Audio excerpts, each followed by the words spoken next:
जोड़कर बोलिए, हाथ मिलाना छोड़िए, कोरोना वायरस को टाटा बाय बाय बोलिए। जनता कर्फ्यू का पालन कर देश हित में सोचिए, जनता कर्फ्यू का पालन कर देश हित में सोचिए।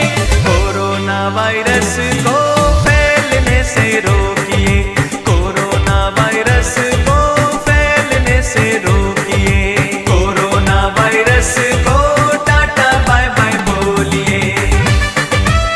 मैं आप सभी देशवासियों 130 करोड़ देशवासियों से कुछ मांगने आया हूं। मुझे आपके आने वाले कुछ सप्ताह चाहिए, आपका आने वाला कुछ समय चाहिए।